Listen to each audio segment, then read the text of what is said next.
Te invitamos a una travesía por mares de conocimiento, montañas de historias y cielos de ideas. Descubramos juntos la magia oculta en cada rincón del papel, viviendo un libro a la vez.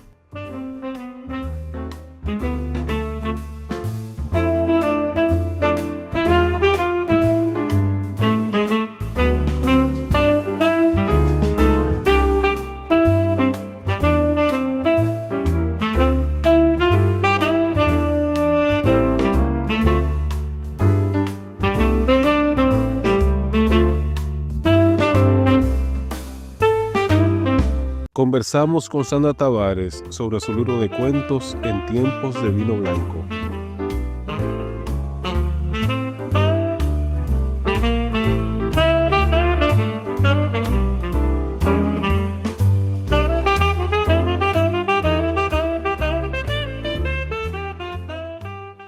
Sandra Tavares es licenciada en Contabilidad por la Universidad Tecnológica de Santiago.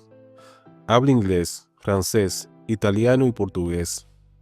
Ha realizado cursos, talleres de poesía, novela, ensayo e historia de la literatura universal, auspiciados por el Viceministerio de Cultura de la región norte.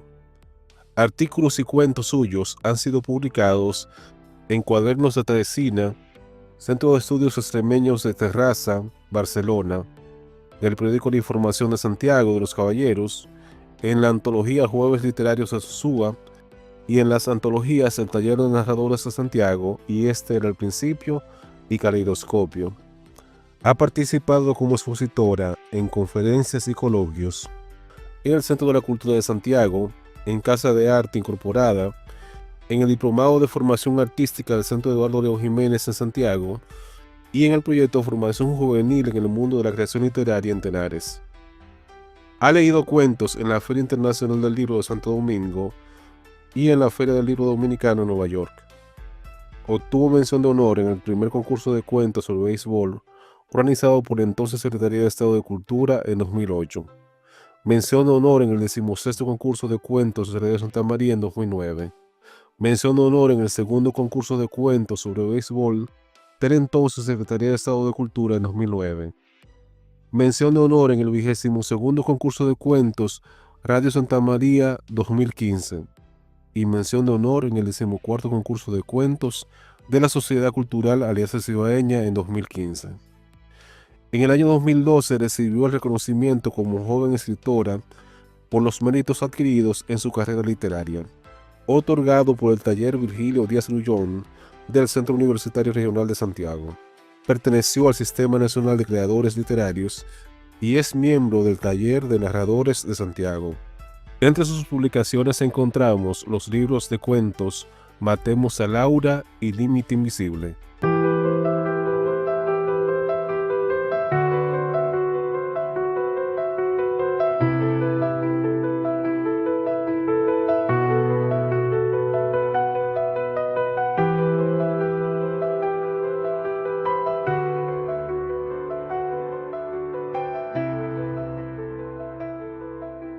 Cita a las 5. Cruzaba la calle. Al poner el primer pie sobre la acera, un zumbido cruzó de mi oído izquierdo al derecho. Por unos segundos sentí que perdía el equilibrio. Permanecí estático. Todo daba vueltas a mi alrededor. Frente a mí, mi agresor mantenía ambas manos abiertas, sus brazos extendidos. Su mirada me desafiaba. Toqué mi costado y de inmediato recordé que había dejado la pistola bajo el asiento del auto. Mi sangre bullía. Enfrentarlo no parecía una opción razonable. Entré al banco, como invitándolo a seguirme. No lo hizo. Tomé un ticket y me dispuse a esperar mi turno. Los clientes se miraban y se reían. Los empleados cubrían sus bocas con las manos y aún así sus ojos los delataban. Me marché, dándoles la libertad que no merecían. Llegué a mi oficina. De inmediato mi asistente pidió que me llevaran café. Agua, dije, sin levantar la cabeza. Me la trajeron al minuto. La tomé sin respirar. Me asfixiaba. Había decenas de personas en la calle. ¿Por qué ese maldito loco se antojó de mí? Pasé el día sin poder concentrarme en lo que hacía. No recibía a nadie. Antes de las 5 salí. Empecé a conducir por los alrededores del banco. Al cruzar por el parque lo divisé. Frente a un contenedor de basura, hurgaba entre los desperdicios. Un tenedor resplandecía en el bolsillo izquierdo de su pantalón. Pensé en lo sencillo que sería dispararle, pero aquella escena me paralizaba. Aquel tenedor, que podría ser de plata, desentonaba con la mugre de su ropa, de la basura, de la comida que parecía haber encontrado. Me acerqué a él y era como si me viera por primera vez. Sentado a poca distancia, me dediqué a observarlo, comprobando a cada instante que tenía mi arma. Como si adivinara mi deseo fue hacia mí. Mi corazón se aceleró. Por instinto, miré hacia atrás. Me dijo, hay locos que babean y hay locos que no babean. Aquella frase, unida a la imagen anterior, me revolvió el estómago. Me fui de inmediato. Llegué a mi casa aún más confundido. ¿Qué había pensado? Había ido al centro de la ciudad a las 5 de la tarde a matar a un loco en un parque que está frente a una iglesia. Al día siguiente, a las 5 de la tarde, estaba de nuevo en el parque. Para evitarme un espectáculo desagradable, había llevado una funda con guineos maduros. Se los ofrecí y los aceptó con premura. Se sentó en un banco, subiendo ambas piernas. Parecía un mandril. Miraba cada guineo con detenimiento. Lo examinaba con curiosidad y desconfianza. Quitaba la cáscara con delicadeza y luego lo engullía de 2 bocados. Así hasta el último. Al final, se quedó ensimismado. Me aventuré a preguntar, ¿qué estás pensando? Y como para burlarme, agregué, debe ser algo profundo. Me miró y con tristeza me dijo, es imposible reflexionar en el vacío. ¿De qué hablaba este tipo? ¿Qué sabe él de vacíos ni de reflexiones? ¿Se refería a él o acaso a mí? ¿Me veía como su igual? No, era inadmisible. Todo había sido un azar, una casualidad gramaticalmente perfecta. Un verbo, un adjetivo, otro verbo. No. Tal vez sea simplemente el recuerdo de algo que escuchó en sus días de lucidez. Él no sabe lo que dijo, pero yo sí. Él no se refería a mí. Hablaba de él u otros individuos que caminan distraídos por las calles, sin tener conciencia plena de quiénes son, ni quién toma sus decisiones, que se dejan llevar por la rutina, atraídos como moscas hacia la miel, pero que igual les atrae la basura, la carne podrida, la mierda. Yo no, yo soy diferente. El tercer día, llegué a la oficina después de las 4. Mi asistente me mira y me saluda de manera automática. Antes, su mirada era una mezcla de respeto y temor. Ahora, solo le inspiraba lástima. Confieso que me veía demacrado. Las noches de insomnio habían dejado sus oscuras huellas en mis ojos. Me preguntó si quería que cancelara la cita que tenía a las 5. La miré y le dije, hay locos que babean y hay locos que no babean. Sonrió y a seguidas comentó, espero que usted sea de los segundos. Y se alejó sin esconder su risa. Es imposible reflexionar en el vacío, pero también es imposible hacerlo aquí, rodeado de tantos títulos, tanta gente, tantas distracciones. Además, son casi las 5 y debo investigar algo. ¿Por qué me eligió a mí mientras caminaba distraído por la calle, sin tener conciencia plena de quién soy ni quién toma mis decisiones?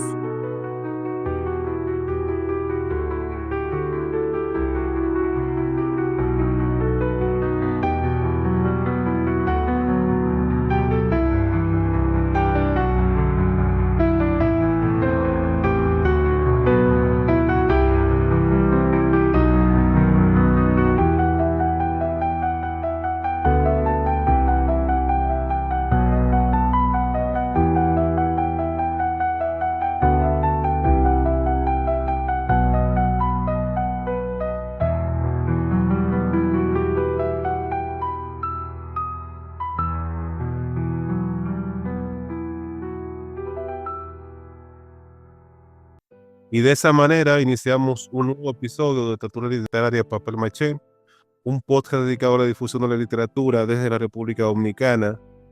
Hoy contamos nueva vez con la grata presencia de nuestra querida Sandra Tavares, que viene ya la tercera vez, Sandra, ¿verdad? Sí, sería la tercera. Haciendo hora ya, porque la última vez que te entrevisté hace más de un año, o sea, fue hace año y medio más o menos. Estamos otra vez aquí, hoy vamos a hablar de tu tercer libro de cuentos, ¿verdad? En tiempos de vino blanco. Y la primera pregunta se relaciona precisamente con ese título y también aparecen en varios de los cuentos del libro, varios de los relatos, aparecen referencias a bebidas. Creo que se menciona vodka por algún lado por ahí, el chardonnay, que el chardonnay es el mismo vino blanco, ¿verdad? Blanco, sí, El sí. vino tinto.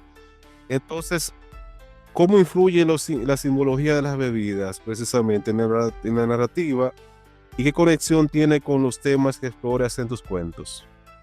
El tema de las bebidas como tal siempre tiene una presencia fuerte en la literatura, ya sea porque los escritores de alguna manera se reúnen, un trago es una excusa perfecta para tú reunirte con amigos, con familiares, y en el caso de la literatura, los personajes, como la mayoría de mis cuentos son realistas, obvio, los personajes están envueltos en una atmósfera como de algún modo natural, vamos a decir. La bebida forma parte integral de sus vidas. Por ejemplo, en el cuento, En tiempos de vino blanco, traté de hacer fue narrar la vida del personaje y sus cambios se reflejaban en las bebidas. O sea, dependiendo de lo que ella tomaba, era su manera de comportarse en ese momento.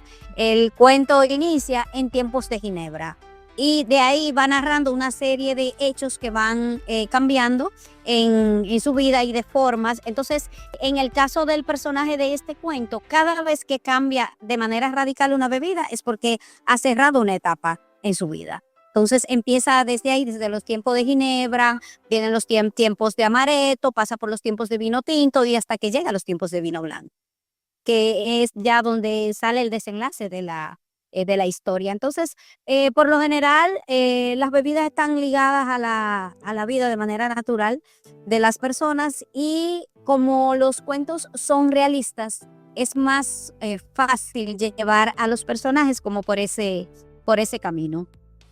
Sandra, en varios de tus relatos, como en El trato y El hombre, el niño y el gato, se presentan situaciones desgarradoras que reflejan la desigualdad social. ¿Qué te inspira a ti a abordar este tipo de temas, esta temática así social de nuestra realidad, ¿verdad? Sacado como de la realidad. Básicamente es la realidad misma, o sea, las cosas que ven, las historias como tal, o sea, esas historias no son reales, pero la motivación sí es real. O sea, la desigualdad social sí existe en nuestro medio y se siente en cada momento, en cada instante, o sea, donde quiera que te mueves, se siente esa realidad. Y pienso que los escritores no podemos ser como indiferentes a eso y de alguna manera uno trata de representarlo. No he tenido así muchas vivencias directas, pero sí en mi entorno, el entorno en el que crecí, como tú ya sabes, yo nací y me crié en uno de los barrios de la zona sur de Santiago de los Caballeros, específicamente en Los Jazmines, y la realidad que uno vive en el día a día a veces es tan cruda, pero que de alguna manera, como es tu día a día, tú lo sientes como natural, tú lo ves como que es algo natural, como que es normal que las cosas pasen así, hasta que en un momento como que te sientas y tratas de apartar un personaje y como centrarte en él y tratar de analizarlo de manera individual. Entonces, en el cuento El trato, básicamente lo que refleja ahí es otro tipo de realidad, no tan cruel, vamos a decir, sino es más bien como un juego. El trato es más bien como un juego de una pareja, como un juego de roles. de una pareja que trata como de apartarse de la rutina, quiere salir de la rutina. Entonces ahí se refleja, bueno, se ve otra realidad, o sea, algo a lo que esa persona que no pertenecían como a ese mundo no estaban expuestos, pero por el juego que decidieron hacer, entonces sí ya se ven como involucrados en ese mundo, vamos a decir. A veces uno vive como en una burbuja, que no sabe que hay otro mundo ahí afuera, ¿verdad? Sí, y el caso de las relaciones entre parejas, que a veces la monotonía, el querer hacer algo diferente, puede impulsarlos a caer en un juego que puede ser hasta cierto punto peligroso. O sea, que puedes llegar a un punto del que no hay retorno. Es complicado. El tema ahí de la psicología de las parejas es algo muy complicado, la manera en que manejan su intimidad y querer como exponerse a otras cosas es interesante hacerlo como proyecto, pero hay ciertos límites que es bueno como no traspasar. El cuento Cita a las 5 tiene una atmósfera tensa y reflexiva. ¿Cómo logra transmitir esa tensión emocional tan efectivamente a través de las interacciones cotidianas de los personajes? Porque a mí me gustó mucho ese cuento porque cuestiona quién es normal y quién no es normal en términos de salud mental. Siempre he tenido esa inquietud porque hasta cierto punto, ¿quién define lo que es la normalidad en el comportamiento de una persona, de un ser humano? O sea, para decir, esta persona está loca o esta persona no es normal. O sea, ¿te llaman la atención ese tipo de temas, de temáticas así de enfrentar eso, el juicio o la falta de juicio de los personajes? Sí, y en este caso en particular, traté como de unir en un mismo escenario dos personajes totalmente diferentes.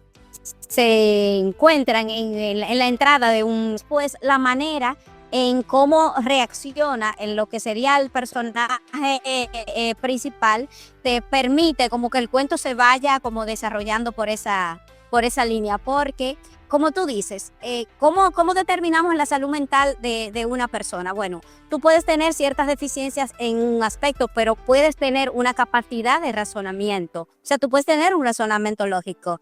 Hay una frase en el cuento que yo la tomé, la escribí textualmente, como alguien me la dijo, y es esta: es imposible reflexionar en el vacío. Y esa persona, y esa frase me la dijo una persona que mentalmente esto está totalmente, vamos a decir, desequilibrada mentalmente. O sea, y yo me quedé sorprendida y como que se me quedó, así como el personaje del cuento se le quedó así en la mente cuando él se la dijo, así yo me puse como a pensar sobre eso. Wow, pero qué frase más profunda. Yo imagino que él la leyó en algún momento, porque es una persona con la que tuve oportunidad de hablar un par de veces y me citó a José Ingeniero incluso un par de veces. Entonces, yo imagino que antes de que su mente se quebrara, bueno, pues él era un lector ávido y todas esas informaciones de alguna manera se quedaron ahí. Entonces, para mí resultó de verdad chocante esa palabra y nunca esa frase y nunca me ha abandonado. O sea, para mí eso fue algo impresionante, de verdad, por la persona que lo dijo. No recuerdo ahora de qué estábamos hablando. Y él simplemente me dijo esa frase y de ahí nació la historia. Entonces, no tuve la oportunidad como el personaje de ponerme a estudiarlo y observarlo y todo eso, pero tenemos la ficción y la ficción nos permite hacer cosas que no podemos hacer en la realidad. Entonces, de ahí nace esa historia.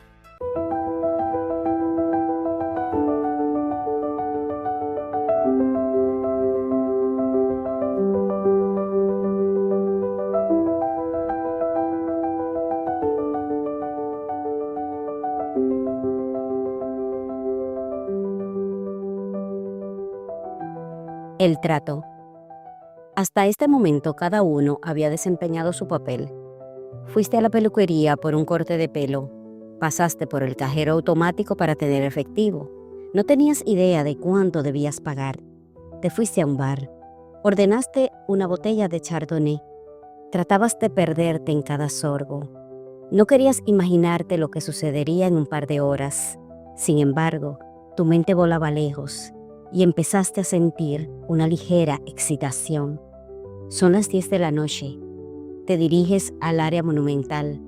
Desde niño, este lugar ha sido testigo de tus momentos más felices.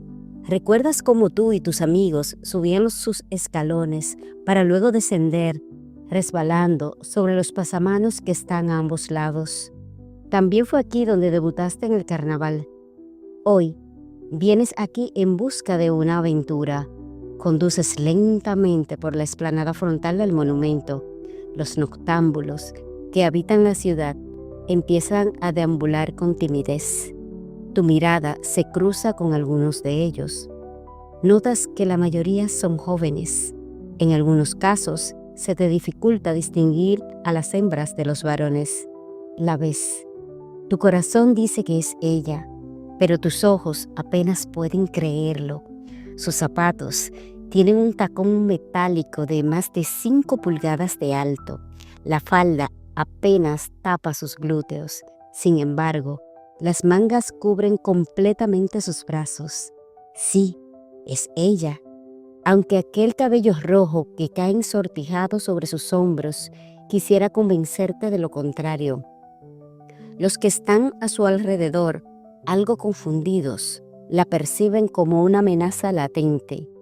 Reduces la velocidad al pasar junto a ella. La saludas. Te detienes. Ella te mira y sonríe. Quedas hechizado. Si esto no fuera parte de un trato, si tuvieras que elegir entre todas las personas de la ciudad, sin duda la escogerías. La invitas a subir. Ella vacila. ¿Cuánto?, le preguntas. ¿Cuántas veces?, dice ella. Te impresionas. Aún así, contestas con suavidad. Solo una. Ella sonríe y te da el precio. Apenas te alcanza lo que tienes en los bolsillos. Llegan a un motel que está a menos de 10 minutos. Entran a una habitación. Sabes lo que le gusta tomar. Sin embargo, cuando le preguntas, lo que pide es vodka con limón. Le sigues el juego. Pides vodka para ambos.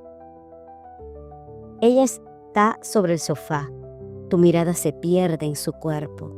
Te mira y dice: el tiempo pasa y cuesta. Se pone de pie. Con su mano izquierda baja el cierre de su vestido. Saca los brazos de las mangas y este cae indefenso sobre el piso. No lleva ropa interior. Es como si se desnudara ante ti por primera vez. Te lanzas sobre ella, tumbándola sobre el sofá. Ella responde tus besos y tus caricias con la misma intensidad. Te confundes y aquella confusión aumenta el éxtasis. Ambos se rinden, entregándose por completo al placer. Habías dejado el dinero sobre la mesa de noche. Ella lo toma y lo pone en su cartera. Hubieras querido pedirle que se quedaran, que pasaran la noche allí, pero no. Esto arruinaría el drama. Ambos salen. Como habían acordado, la dejaste en el mismo lugar en el que la habías encontrado. Ella habría aparcado su vehículo no lejos de ahí. Volvería a salvar. Esperarías el tiempo suficiente para que ella llegara a la casa y luego tú llegarías.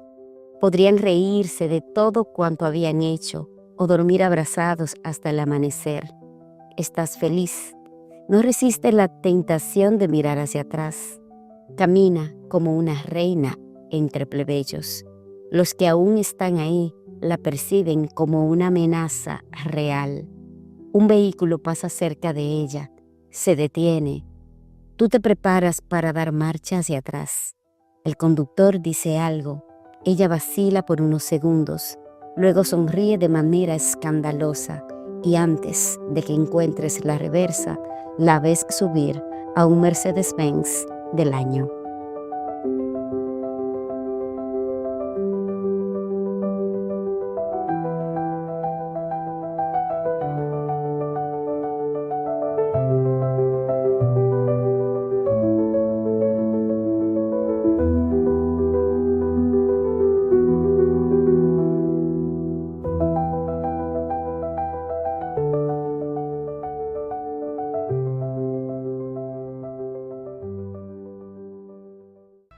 Sandra, hay un cuento en el libro que se llama como La Broma. Me imagino que La Broma hace referencia a la obra de Miran Kundera, ¿verdad? Eh, Sí. En ese cuento combinas elementos de la vida amorosa con la política, lo que crea una especie de conflicto existencial. ¿Qué tan importante es para ti fusionar diferentes dimensiones de la vida cotidiana en tus relatos, de la vida cotidiana de los personajes que tú creas? La idea principal es que los personajes se sientan reales. O Sí. sea, que tú creas en ellos. Que un personaje dice que le sucedió tal cosa y tú sientas que realmente le sucedió. Cuando le sucede algo malo, que tú lo sufras. Si le pasa algo bueno, que tú te alegres. Entonces, esa es más o menos la idea principal. Hacer de que el personaje se sienta vivo, que viva conmigo, pero que también se pase a los lectores. Que el lector se sienta totalmente identificado con los personajes. Obvio, no te van a agradar todos, no te van a gustar todos, pero con uno que otro te vas a identificar. Pero independientemente que el personaje te agrade o no, la historia debe ser creíble para ti. La obra de Kundera hace referencia a un personaje que se mete en problemas o que escribe una nota que no debe escribir, ¿verdad? Tomando partido por una simpatía política. Cuando elegí el título como en la broma es porque la persona trata de hacer algo como de broma, que es lo que hace el personaje de Kundera. El personaje de Kundera incluso pertenecía al mismo partido que su novia, pero él estaba totalmente enojado con ella porque ella no le escribía, porque se había ido a un campamento. Sí, entonces, por eso que él le hace la famosa nota que termina con la frase, "Viva Trotsky". Lo que él tiene más lejos es que su novia le va a pasar esa carta a los dirigentes del partido, entonces, y ahí se complica todo. Entonces, en el cuento es algo más suave, lo que sucede es algo más suave, es alguien que simplemente está escribiendo algo y sin querer le da a enviar. Pones a hacer algo en tu correo y eso, y sin querer lo envías. Hay formas de tú cancelar un envío y eso ahora, algo más fácil, pero y de igual forma están el tema de como de las jerarquías. En la atmósfera del cuento es como si fuera una multinacional. Entonces, por ejemplo, tú puedes cancelar cierta información que tú envías por correo, pero hay personas que si tú copias en el correo, no se borra lo que tú enviaste, ya se queda ahí como leído. Es más o menos el tema que pasa en el cuento. Y mucha gente se puede sentir identificada en eso, porque ¿quién no ha enviado un WhatsApp y después se pone a pensar, pero ¿por qué yo mandé esto? Y lo manda una persona que no era la persona que era destinataria del mensaje también. Por particularmente yo no soy muy dada a compartir muchas cosas por WhatsApp y un día encontré ahí un chiste, algo que me hizo reír y se lo quería enviar a una amiga y se lo envié a todo el mundo y yo pasé la vergüenza de mi vida ese día. Porque quizá para algunos destinatarios no iba a ser apropiado. Eso en cualquier momento le puede pasar a cualquiera. Y era un chiste, no, o sea, no tenía imágenes ni nada, era un chiste, pero no algo que yo acostumbro a compartir. Sandra, en tus cuentos podemos notar que los cuentos están escritos con una gran economía de palabras. Es decir, ahí no hay una palabra que sobre ni que falte. Está como todo bien medido. Quizás por tu profesión, ¿verdad? Que tú eres contadora, como que eso se alinea un poco con esa tendencia tuya a usar las palabras que son necesarias, no más de las necesarias. Y eso hay que resaltarlo. Y pues, particularmente a mí me gusta ese tipo de narrativa, así que no adjetiviza mucho, que no usa un lenguaje muy barroco, y como que se centra más en la trama, en el corazón de las historias, y usa la palabra que la misma historia demanda, porque es así, ¿verdad? Quizás un cuento que tú puedas despacharlo con media página, si tú lo pretendes alargar más, terminarías corrompiéndolo, ¿verdad? O dañando la trama.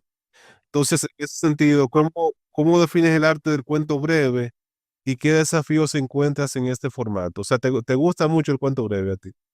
Sí, desde mis inicios, o sea, con mi primer libro de cuentos, Matemos a Laura, la mayoría de mis cuentos son bastante cortos. El tema es que principalmente me centro en la historia como tal, en los hechos. Entonces, cuando hacemos un poquito de teoría, hablamos de que en el cuento se van a colocar solamente los elementos que son absolutamente necesarios para la historia. Entonces, trato de llevar al lector, o sea, enfocado siempre en la historia, que no la suelte en ningún momento. Es posible que se pueda alargar una que otra historia, pero por lo general yo voy a tratar de ser lo más precisa posible. Cuando estoy escribiendo, yo por lo general todavía escribo a mano. Cuando estoy escribiendo, sí pueden aparecer algunos elementos repetitivos, tal vez muchos adverbios y cosas así, que eso en la primera lectura que yo le haga el cuento, antes de compartirlo con alguien, se va a eliminar. Entonces, creo que usando tus propias palabras, la economía en la escritura, en este caso, sería fundamental para mí, porque no me siento cómoda como sobreabundando sobre un tema, si lo puedo decir con menos palabras. Entonces, la idea es que la historia llegue, la historia llegue al lector como yo la tengo concebida.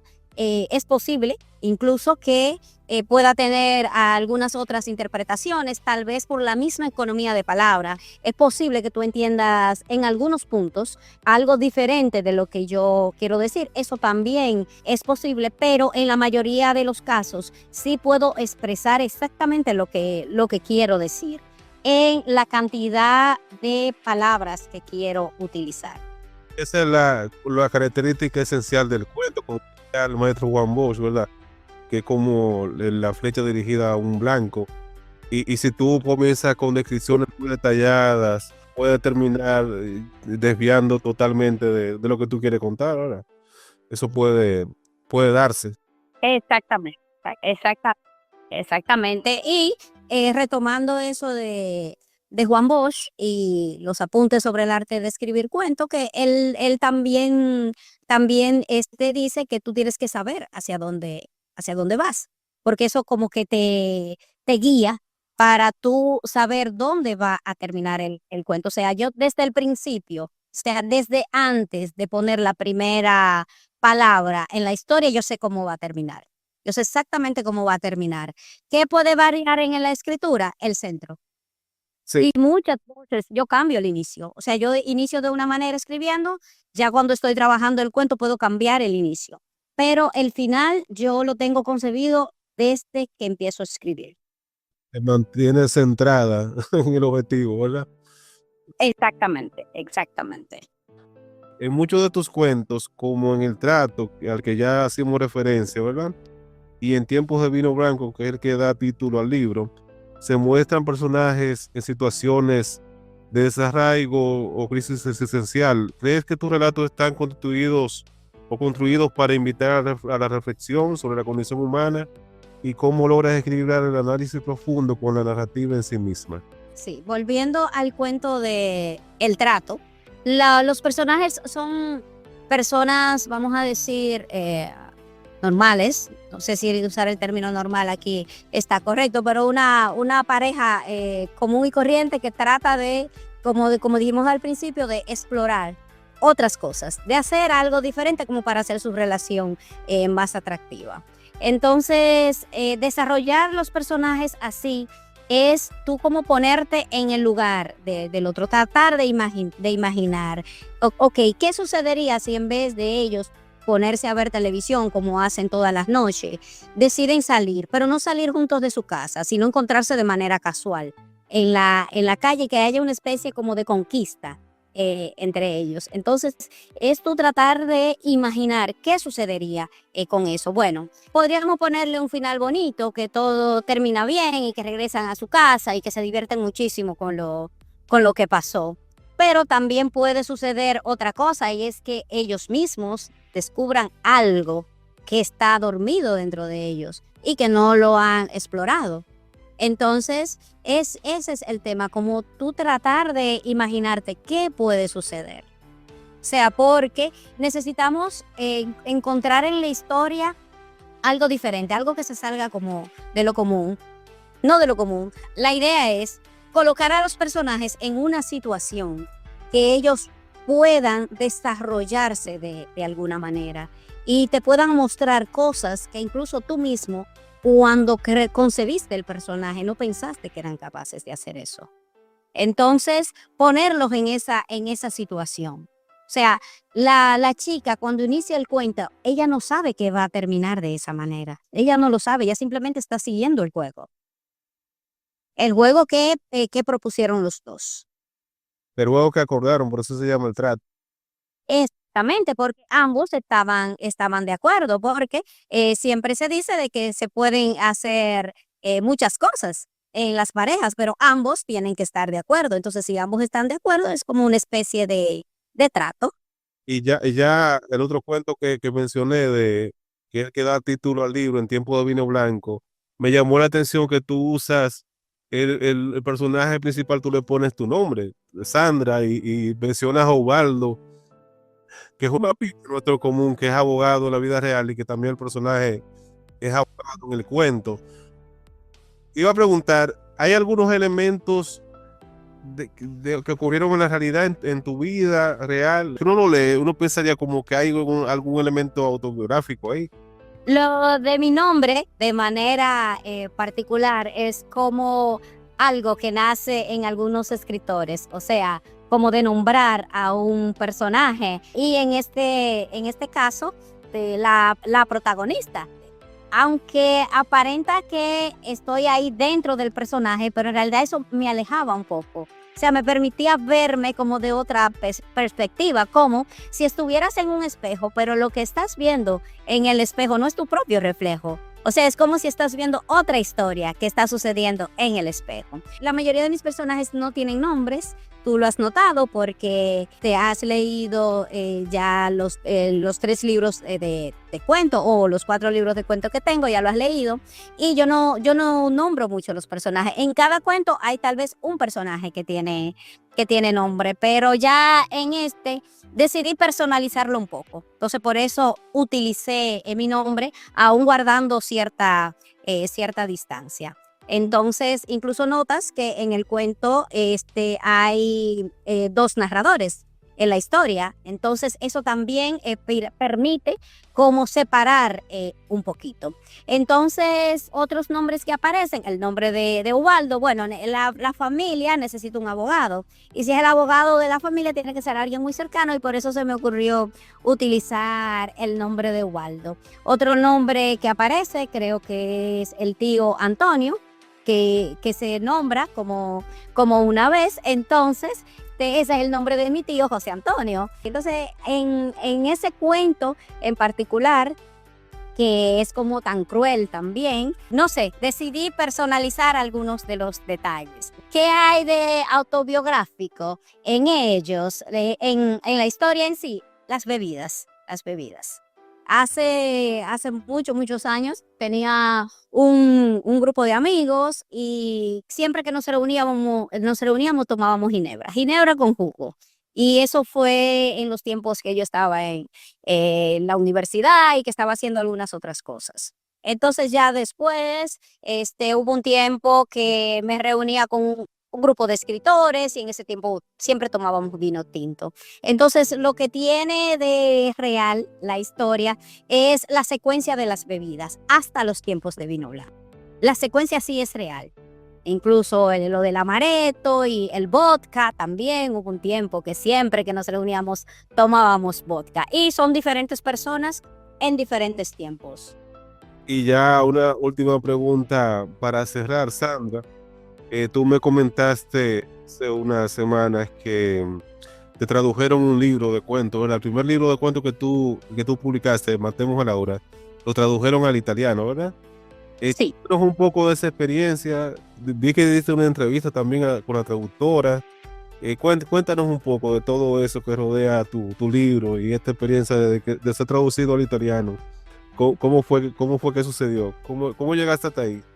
Bueno, de verdad que todo ha sido una gran experiencia. De mi parte, realmente no tuve que hacer nada excepto dar la autorización para que se hiciera la traducción. Yo fui contactada por Bárbara de Edizioni Arcoiris, entonces ella me contactó para pedir la autorización para la traducción del libro. En este caso, Matemos a Laura. Entonces, el nombre en italiano, Uccidiamo a Laura, fue traducido por Claudia Puzzo.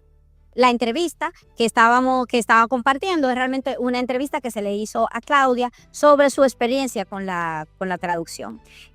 Por lo que pude entender, es el primer libro que ella traduce al italiano, o sea, del español al italiano, y de verdad que todo ha sido una gran experiencia, todo ha sido extraordinario. Para mí, siento como que se abre una gran puerta, se abre un gran espacio porque ya se traspasa la barrera del idioma. Y que sea mi primer libro de cuento también para mí es muy importante.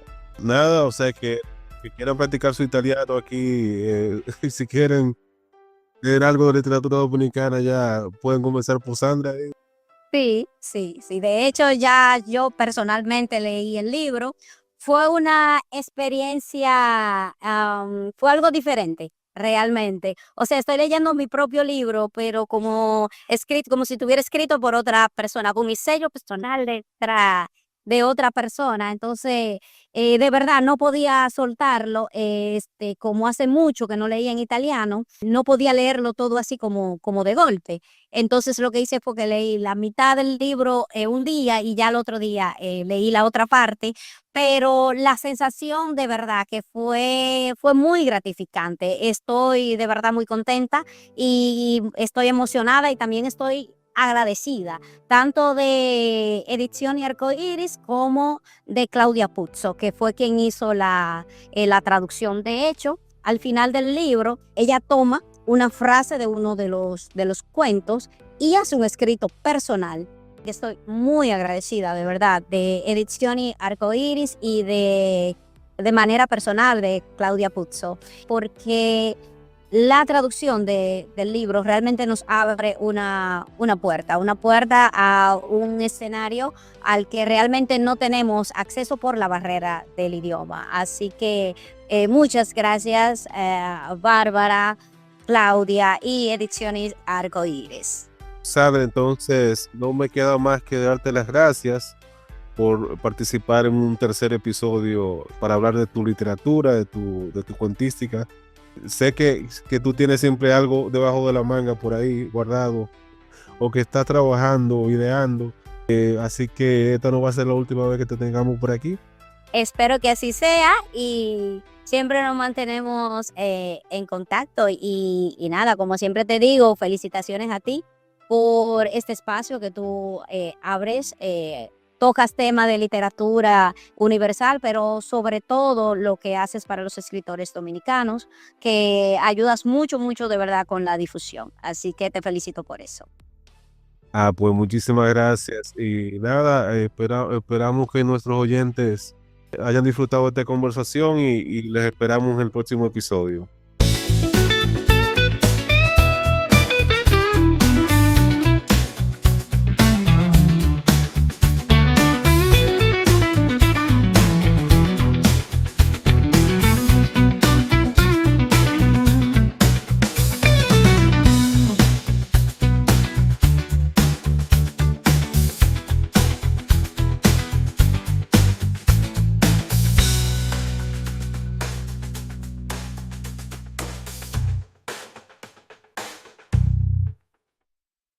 Si te gustó este episodio, no olvides suscribirte si no lo has hecho, para que no te pierdas ni una página de esta aventura literaria.